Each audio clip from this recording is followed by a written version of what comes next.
Bonjour à tous, j'espère que vous allez bien. Aujourd'hui on se retrouve pour faire un petit tour de l'ensemble des tests de validation chez Bernard. On va commencer tout de suite avec le premier test. Donc c'est un test dimensionnel sur ligne. Alors qu'est-ce que c'est? C'est tout simplement l'opérateur qui va directement sur la ligne de production vérifier les bonnes dimensions de la poche en longueur et en largeur. On vérifie que la poche correspond bien aux attentes du client. Ensuite, le test suivant, donc le deuxième test de qualité, c'est la technicienne de qualité de Bernard qui s'en occupe. On va envoyer une surpression. C'est un test de surpression pour vérifier la bonne résistance des soudures. Donc pour ce faire, on va mettre la poche dans cette machine et on va lui envoyer une pression interne, donc dans la poche, de 0,7 bar. Donc là, on voit très bien la poche se gonfler.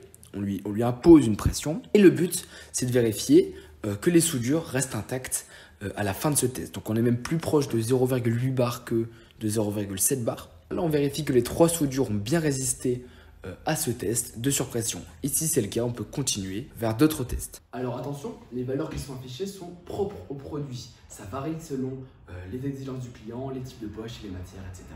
Donc ça, ce que je viens de dire, ce sera valable pour l'ensemble des tests lors de la vidéo. Le test suivant, le troisième test, est le test sous vide.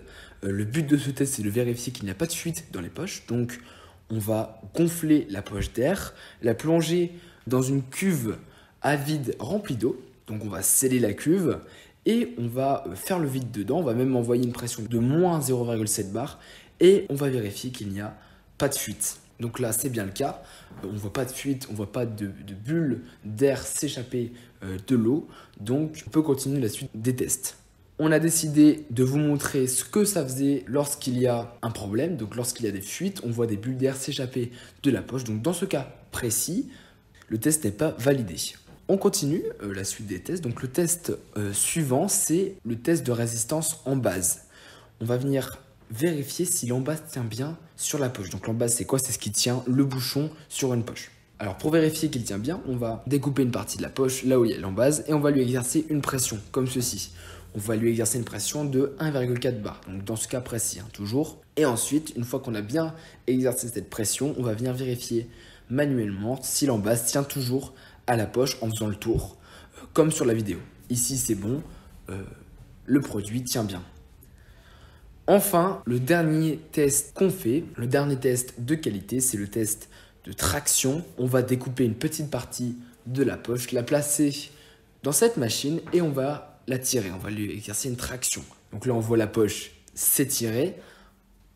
Elle n'a pas cédé, elle a bien résisté. Le test est donc validé. Même si elle est étirée, le test est validé puisqu'elle n'a pas cédé.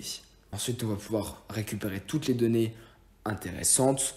Donc, il y a par exemple la force exercée sur cette poche. Là, on a à peu près 19 kg de force. Il y a l'allongement dû à la traction, etc. Il faut savoir qu'il existe un dernier test de qualité chez Bernard, c'est le drop test. Mais ce test-là fait l'objet d'une vidéo tout entière. Donc voilà, merci de nous avoir suivis et je vous dis à très bientôt.